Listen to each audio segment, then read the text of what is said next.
লাকা যিকরাক ওয়া রাফা'না লাকা যিকরাক। আমি আপনার আলোচনাকে সমুচ্চে স্থাপন করেছি, সমুচ্চে স্থাপন করেছি। ওয়া রাফা'না লাকা যিকরাক, এবং আমি আপনার খাতিরে আপনার মর্যাদা উচ্চ করেছি, আপনার মর্যাদা উচ্চ করেছি এবং উচ্চ মর্যাদা দান করেছি আপনার জন্য, আপনার কল্যাণের জন্য। ওয়া রাফা'না, আমি উচ্চ করেছি, সমুচ্চে স্থাপন করেছি, লাকা, আপনার জন্য, লাকা, আপনার কল্যাণের জন্য, লাকা, আপনার মঙ্গলের জন্য, যিকরাক, আপনার চর্চাকে, আপনার আলোচনাকে, আপনার জিকিরকে, হ্যাঁ, আপনার আলোচনাকে, আপনার জিকির ও চর্চাকে আমি সবার থেকে ঊর্ধ্বে নিয়ে গেছি। আল্লাহ তাআলা বলেন, হে আমার হাবিব, আমি আপনাকে নবুয়ত রিসালাত দান করে আপনার মানকে বাড়িয়ে দিয়েছি। কি দিয়েছি? আপনার মান ইজ্জত বাড়িয়ে দিয়েছি।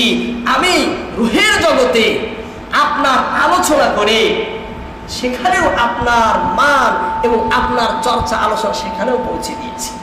যখন আল্লাহ তাআলা রূহ সৃষ্টি করে সমস্ত রূহকে আল্লাহ তাআলা ডেকে বলছিলেন, সর্বশেষে মুহাম্মদ নামে আমি রাসূল পাঠাবো, তোমার সেই রাসূলের প্রতি ঈমান আনো, তোমার সেই রাসূলের প্রতি ঈমান আনো।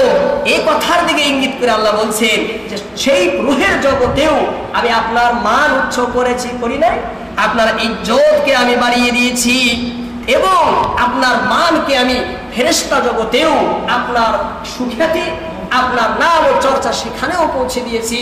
ফেরেশতারা যখনই আমার নাম নেবে, ফেরেশতারা যখনই আমার জিকির করবে, ফেরেশতারা যখনই আমার স্মরণ করবে, তখনই তারা আপনার নামেরও আলোচনা করবে, তখনই তারা আপনার নামেরও আলোচনা করবে, আপনাকে নিয়েও তারা চর্চা করবে। হে আমার প্রিয় হাবিব, আমার নামের সাথে সাথে গোটা বিশ্বে আপনার নামেরই ডাঙ্কা বাজবে, প্রথিত থাকবে আপনার নাম সকলের অন্তরে, সকলের হৃদয়ে। আল্লাহ বলছেন, আমার নাম জগতে যেভাবে নেবে আপনার নামও গোটা বিশ্বে সেভাবে নেবে। আমার নাম যেমন মানুষের অন্তরে প্রথিত থাকবে, আপনার নাম, আপনার মুহাব্বত, ভালোবাসাও সকল সৃষ্টির অন্তরে প্রথিত থাকবে, গাথা থাকবে। সমস্ত সৃষ্টির জীবের অন্তরে। আল্লাহ তাআলা বলেন, হে আমার নবী, আপনার নাম শুধু আমি জমিনেই না, লৌহে মাহফুজেও রেখে দিয়েছি। কোথায়? লৌহে মাহফুজেও আপনার নাম আমি লিখে দিয়েছি। আমি আপনার নাম আরশের মধ্যেও লিখে দিয়েছি মুহাম্মদ রাসূলুল্লাহ বলে। আমি আপনার নাম শুধু আরশে না, শুধু জমিনে না, আমি আরশের ভিতরেও আপনার নাম মুহাম্মদ রাসূলুল্লাহ বলে লিখে দিয়েছি। আল্লাহ তাআলা বলেন, হে আমার হাবিব, আপনি কেন মন ক্ষুণ্ণ করেন? আপনি কেন ব্যথিত হন? আপনি কেন দুঃখিত হন? আমি আপনাকে এত মান দিয়েছি, আমি আপনাকে এত ইজ্জত দিয়েছি, আমার সাথে সাথেই গোটা বিশ্বে আপনারও আলোচনা হবে। যেখানে আমার নাম সেখানেই আপনার নাম, যেখানে আমার নাম সেখানেও আপনার নাম।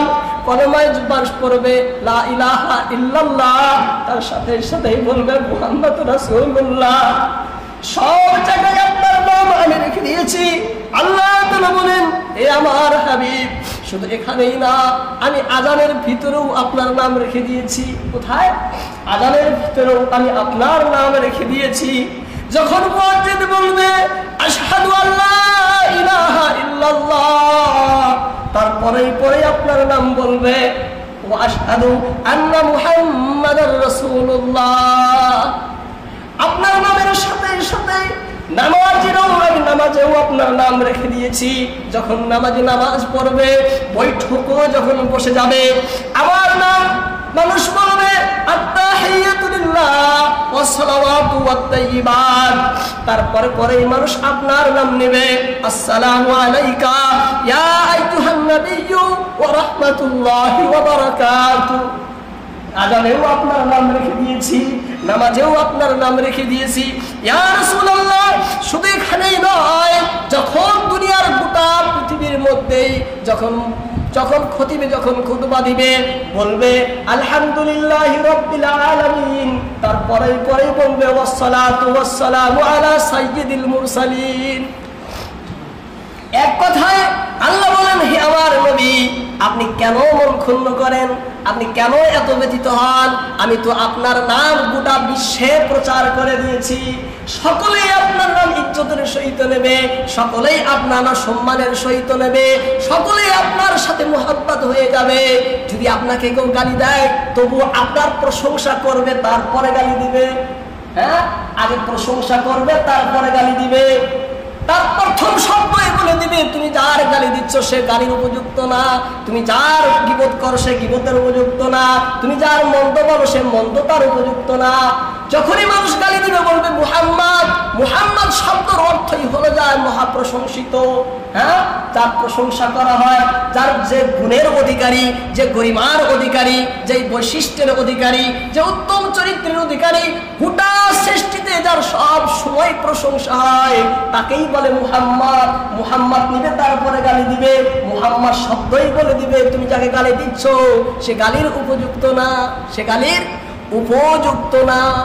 হ্যাঁ, আপনাকে যদি কেউ গালি দেয় তার মুখেই বলবে তুমি যাকে গালি দিচ্ছ সে গালির উপযুক্ত না, সে গালির উপযুক্ত না। এই কথাই আল্লাহ তাআলা বলেন ওয়ারাফা'না লাকা যিকরাক। হে আমার নবী, আপনি মন কেন ক্ষুণ্ণ করেন? মন কেন ক্ষুণ্ণ, মনে কেন ব্যথা নেন? আপনি কেন দুঃখিত, কেন ব্যথিত? ওয়ারাফা'না, আমি উন্নত করেছি, উচ্চ করেছি, সমুচ্চ স্থাপন করেছি, অনেক উচ্চ স্তরে পৌঁছে দিয়েছি লাকা, আপনার জন্য, আপনার খাতিরে, আপনার কল্যাণে, আপনার মঙ্গলে। যিকরাক, আপনার আলোচনা, আপনার জিকির, আপনার চর্চা, আপনার নাম, আপনার কথা। কি বলি আল্লাহ তাআলা, নবী তো খুব ব্যথিত, খুব দুঃখিত। আল্লাহ তাআলা সূরা দুহা এবং ইনশিরা নাযিল করে নবীকে সান্ত্বনা দেন, হে আমার প্রিয় হাবিব, আপনি মন ক্ষুণ্ণ করবেন না, আপনি ব্যথিত হবেন না তাদের।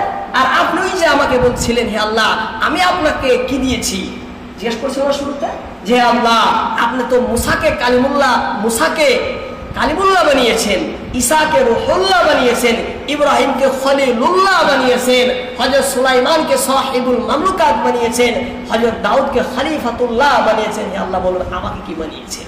বলেছিলেন না শুরুতে? আল্লাহ বলছেন হে রাসূল দেখুন আমি আপনাকে কি বানিয়েছি, আপনাকে সেই মান দিয়েছি, সেই স্তর মাকাম দান করেছি, সেই স্থান, সেই মাকাম, সেই স্তর আর আমি কাউকেও দেইনি, আমি কাউকেই দেইনি। আপনার স্তর সর্বোন্নত করেছি, গোটা সৃষ্টির ভিতরে এমন মান সম্মান আমি কাউকে দেইনি।